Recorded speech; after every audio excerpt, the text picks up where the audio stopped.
Hello, everybody. Today we have a very eminent personality from the Indian American community and who has been actively involved in the US elections for a number of decades now. And he is a very ardent supporter of the two Democrat candidates for the president and the vice president, that's Biden and Kamala Harris. So, um, welcome, Mr. Ramesh Kapurji, for this interview, and thank you very much for sparing your valuable time for talking to us. Sir, the first thing, I mean, as I have read a little about your bio. I mean, you have chaired a number of posts in the past. You have been a national chair of the Indo American Leadership Council. Then you are the president of Indo American Security Council, and you were on the board as a board of on the board of director of Indian American Council as well. Apart from that, you have been involved in various democratic campaign committees over the years. So I would first like to ask you about a little bit about your background. I mean, when did you come to US? Where in India you actually belong to, and how it happened coming over to the US?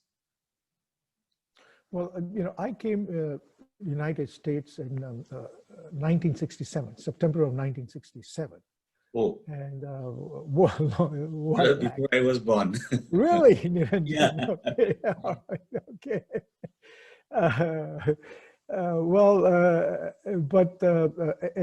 I went for college. I came to college. Okay. My brother was already over here. He came in Okay. 1962. Oh. Okay. Oh. So I joined him over here. I went for my undergraduate over here in the school, and then I was in originally was supposed to be in Massachusetts, but my brother found a job in Illinois. I moved there. Then I moved to New Jersey. He had a job there. I moved to New Jersey, and then I went to college here and got active in politics then we started the business together. Okay. Compressed gases and cryogenic business together, because we come from a business family in India. We were Okay. in paper business, and it's in our blood, business. He's still very active in business, expanded in business. I got involved in community spirit, community work, because my dad was there. We came from Lahore. My dad came from Lahore 4 years before the partition. Oh. So he had for community spirit. He put a lot of lungers when the refugees came in. So that's where I got my DNA from that part. I mean, I made a choice that either I make much more money, even though I have a business now that helps me in the American politics. I chose the community route, and politics was one of the routes that I chose in 1980 in Massachusetts. There was a governor called Mike Dukakis, who was a first generation Greek American. So his parents had come over here. So that was already affiliate. There was affiliation with him. I felt Greek first generation. So I felt at that time, I had bought a business, medical technical gases at that time, and I felt that we have to be on the table in politics. We were not on the table. So that was the goal at that time, to be on the table to make decisions. And Mike Dukakis was very receptive. So we got a lot of boards, commissions for the Indian community, doctors. So it was a big help. And then he decided to run for the presidency. Okay. And he was the Democratic nominee, and I ran with him. So that's when I mobilized the whole community nationally. And he was big help. Every Indian he met, he would say, "Do you know my friend Ramesh Kapur?" And everybody said, "Who the hell is this Ramesh Kapur?" And that's how it started. And there were certain people like Dr. Dinesh Patel gave me the exposure. So my wife says that he should blame him for all all the downtime that she had. She doesn't get enough time. It's Dinesh Patel's fault, because if that first fundraiser wasn't successful, then I would go back to business and I would be a multimillionaire. All right. All right. So, but that's the background that I have. And then I met my wife in college, and I saw her across the room. I fell in love with her right away, and I chased her for 2 years, and that's history. It's like a Bollywood film. It is. Okay. All right. Yes, except when she gets mad at me, then it's no more Bollywood movie. But you always want to see the bigger picture. That's the key part, and that's where has been to my success, has always been, is looking at the bigger picture, whether it's politics, whether it's marriage. And the critical part is that if you do the right thing at the right time, rest of the thing is not important. All right. Problem happens is most people get carried away with the process than as opposed to results, and results not on an incremental level, but results where you go for home runs. All right. And that's basically is my agenda about politics, and when I started.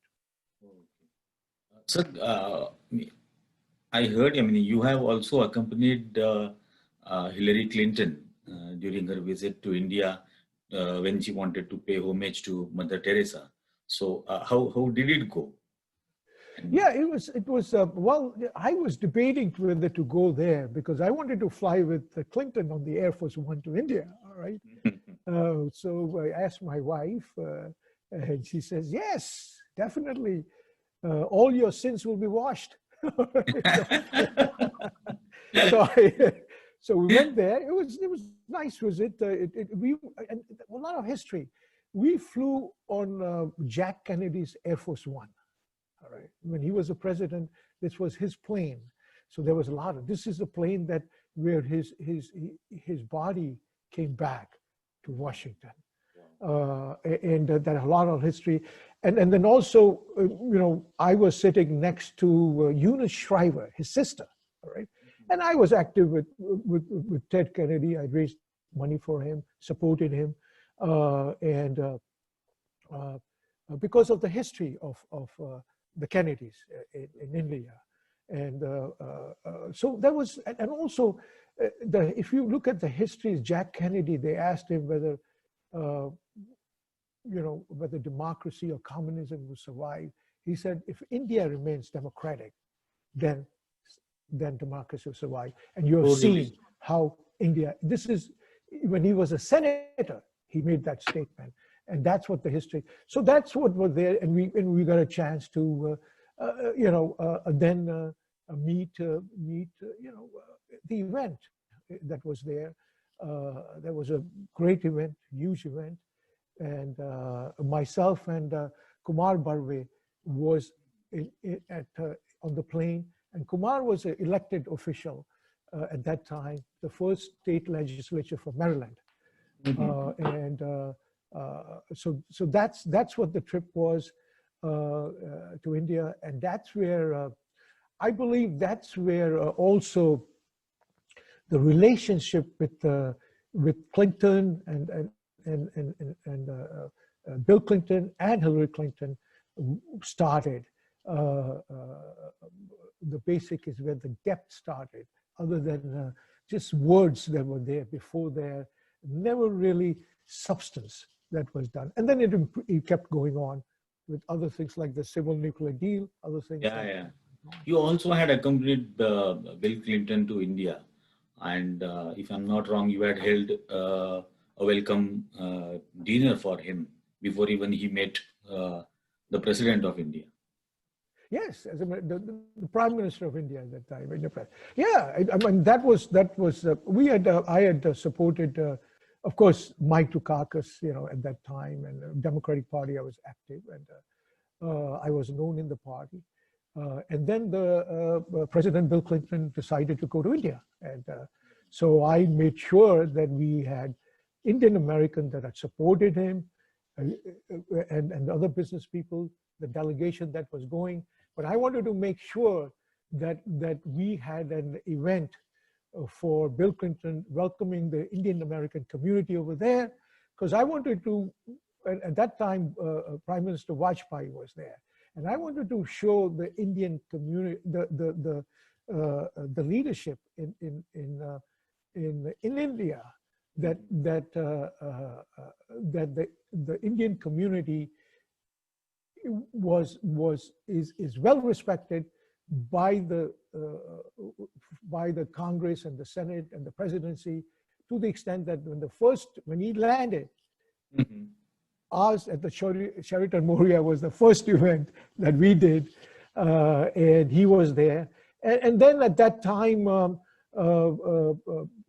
they saw the cloud, and then they asked me to see if people can join the Vajpayee with all the party. They celebrated Holi at that time. So Holi was celebrated, and Sonia Gandhi with everybody on both sides that was there, which Vajpayee did on a bipartisan basis.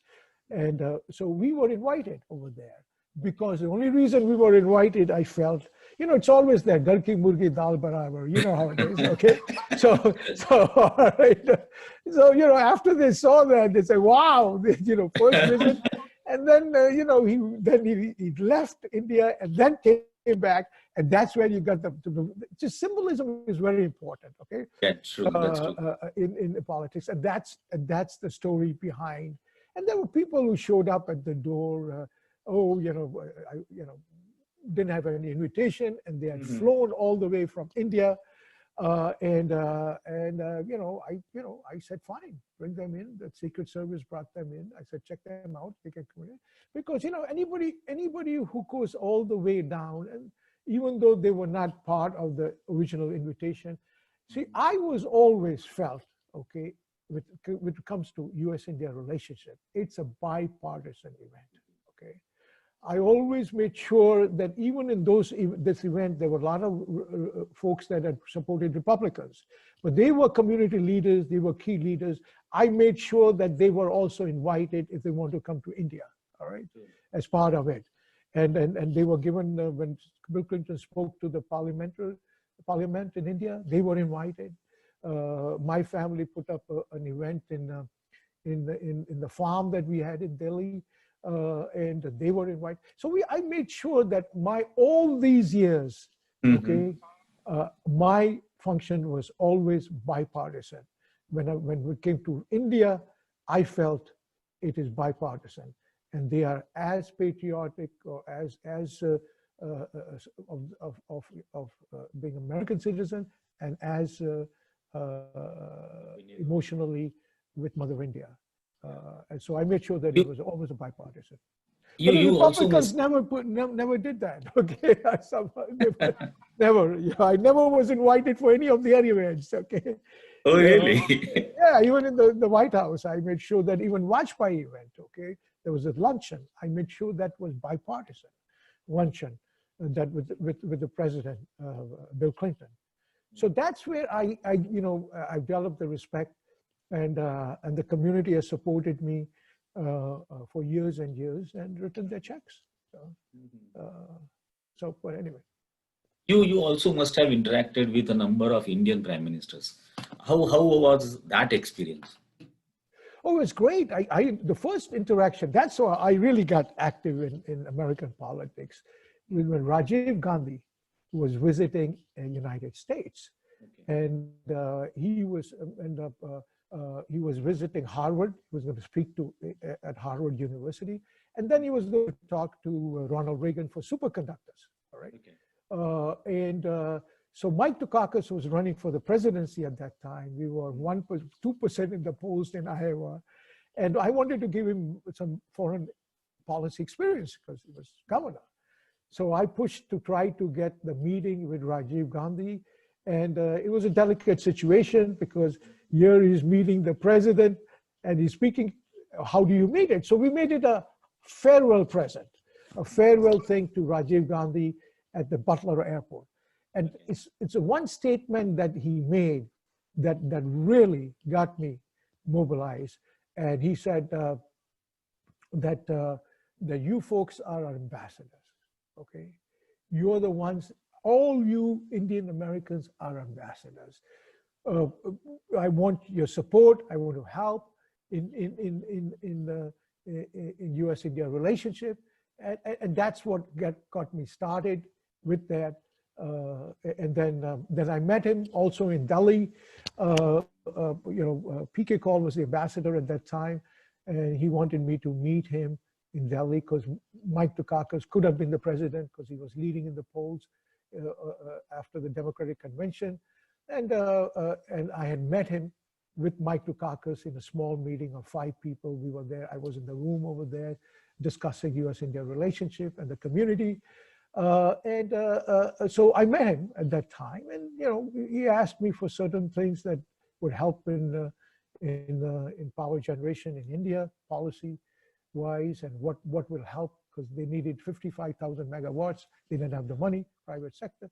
So he looked at Indian community as an asset, as opposed to, and he didn't say that NRI, non-resident Indians, where the other bureaucrats would say is non-reliable Indians. Okay? Okay? Yeah. NRI stands for non-reliable Indians. He looked at them as ambassadors, all of them ambassadors.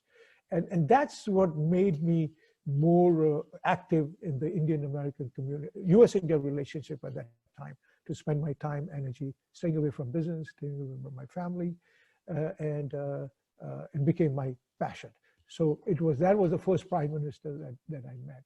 And then, No, but I mean, I wanted to ask, during those years of shaping the Indo-American policies and the relationship building, while you were doing that advocacy, and you reached a point where you proved that the NRI community is a reliable Indian, non-resident Indian community. When you actually happened to work backdoors and shaping up the civil nuclear deal, popularly in India, it's known as 123 agreement. Correct. So how did it happen? Yeah. Well, nothing happens just like that. Okay, you have to do groundwork. Okay? Yeah. People think it just happens just like that. No, certainly. All the groundworks that we had done with raising money, supporting the Democrats, going back to Mike Dukakis as governor, and then he ran for the presidency, then Bill Clinton's presidency, that we had done a lot of work on that. And those are the times. And then again, Al Gore ran for the presidency. We took a big support for Al Gore, and then John Kerry. We raised, almost became the president. Okay, there was one state, 55,000 votes, that he could have been the president. And I was advising him. I was U.S.-India relations, as I advised with Bill Clinton, and then with Al Gore, and then with John Kerry, because I'd supported John Kerry. He was taking delegations to India. He was going there. I was going with him. On an inner circle, I was telling him about India. And a few times they don't listen. They think they have their own advisors, and they're wrong. Okay, and when they were wrong, I would remind them, see what I told you. Okay, because they never really understood India. Okay, because we understood both sides. We understood American politics and Indian politics and India. All right, they never really that depth that when somebody and also fortunately with also after that the bureaucrats and people were more candid to me, of their opinions, of what they thought, what were their reservations, and they would not be more open and candid among themselves. All right, so we became a conduit for candor among both of them. Where is the real tandoori roti, instead of where is the dal? Everything was dal. It was liquid dal that you throw against the wall and make sure it sticks or something like that. But at least this was tandoori roti, the tandoori, meat tandoori thing that we understood. For example, if American says let's do lunch, okay, they don't literally mean that let's meet for lunch. Okay, it's an expression. See you later. Okay. Yeah. And those are the nuances that we understood, and that I gave to to after that to Vajpayee after. And then was able to give to others who took the advice, and then also to Modi when he was the governor. I was able to meet him 2 times, explaining where because I saw the future in. Okay, but the civil nuclear deal happened during Manmohan Singh's time. Yes, absolutely, and going back to the civil nuclear deal, definitely happened during Manmohan Singh's time. And I give a lot of credit on his side to push it, because there was not enough interest, and there was a lot of opposition with the Communist Party coalition that was there in India. And there was also opposition over here in the Democratic Party. Remember, nuclear non-proliferation, NPT, is our base. There were 3 countries that had not signed the NPT. India was one on that, Israel and Pakistan were the 3 countries that had signed the NPT. And there was big resistance to making an exception. Okay, would we accept? Would we then have to open up other countries? So there was a big resistance on the Democratic side, because nuclear non-proliferation was our base. It started by Jack Kennedy days. Okay, that was our base. But because of the work that we had done, because of the support that we had given to the Democratic Party, I was able to convince them that you can make that exception for India, and not feel that you'll have to make it for others also. So Democrats was my problem. Republicans were already on board because George W. was his bill. And that's the reason it's so historical that the Republican administration signed that agreement with India. Correct. And 86%, I think, even the Democrats agreed to that decision. That's right. And they hated George W. because of the Iraq War. Okay, all right. Yeah. Yeah, they were not, they hated him, because what